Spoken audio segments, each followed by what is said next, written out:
Hello, you're listening to Lists and Other Things That No One Asked For with Jesse Barbin, your weekly mini podcast where stuff usually takes the form of a list about pop culture, music, growing up. So I hope you like it.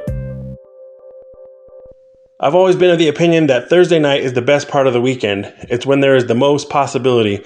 All you have to do to get to the weekend is get through Friday morning and then coast through Friday afternoon. People don't even work that hard on Friday anyway. Anything could happen when work lets out on Friday. You could have the greatest weekend of all time, full of adventures, or you could end up cleaning and doing yard work the whole time. But on Thursday night, you don't know any of that, and anything is possible. You believe in the spirit of the weekend, the idea that all the workers believed in, who unionized and got us the weekend all those years ago, that 2 days off is good for the soul. On Thursday night, you were feeling it and you were hoping things go well. By the same token, the end of the spring is the best part of summer. And by that I mean that is when the summer has the most possibility. I remember that last week of school was the best week of school. I remember that the last week of school was the best week of the summer because anything was possible. Anything can happen that summer. I'm going to get a girlfriend this summer despite the fact that girls are 0% interested in me. But anything can happen. It's summer. I'm going to have some cool adventures despite the fact that I don't have many friends and I'm also broke. That is the power of summer. Adult summers are much different. I'm pretty sure I haven't had a summer break since I was 15 or so. Once I turned 16, I was so excited to have a job and be making money that I just worked and was thrilled to do it. At that point, nobody's telling you, hey, slow down. You've got the rest of your life to work. Take it easy. I wasn't even making that much money. I was just going from zero money to some money, and it felt great. I've pretty much worked very steadily since then. If I think about it too hard, it makes me sad. All that being said, I'm still excited for summer. I've got a few hours of PTO to burn. Not a lot, but it feels like this summer is pregnant with possibilities. I'm still broke. I don't have that many friends, but I do have a girlfriend now, and I'm trying to make some stuff happen. The first thing I hope to do is go to a Renaissance fair. A couple of years ago, my wife sat me down and said that we needed to talk. She proceeded to disclose that she wanted to go to a Renaissance fair. This threw me off a bit because up to that point, I had assumed she was normal.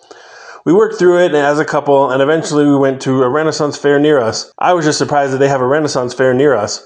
Once I went, it was really fun. It's basically just a bunch of people dressed up as knights and maidens, getting day drunk and eating turkey legs and watching people fight with swords.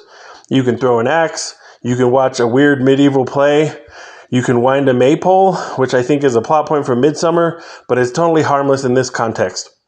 I wish I could have the confidence of somebody skipping through a Renaissance fair, dressed as an elf, and talking in a fake English accent. I wish I could have that freedom of spirit and lightness of heart. It's something I aspire to, and it's something I admire. Next, at some point in the summer, I like to go near some flames and make s'mores.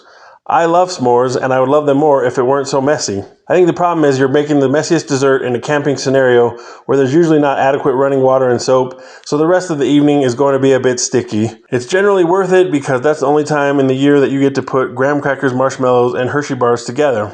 Another of the things I'm looking forward to is swimming. Although it's kind of harder where I live. I don't know if this experience translates to other places, but I live in the suburbs. Not the nicest part of the suburbs, mind you, but the very cheapest part of the suburbs. And most everybody in the suburbs has a pool in their neighborhood provided by their HOA or whatever. Not my neighborhood, though. And there are not really any public pools in the suburbs, at least that I can find. The city seems to have some public pools, but they seem to want people from the city to go to them, so I'm a man without a pool. There are lots of creeks to swim in where I'm at, which I have mixed feelings about.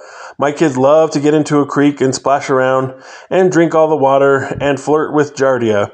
I also try not to think about how I read an article recently that Indiana has the most polluted rivers and streams of any state. My kids will be fine, right?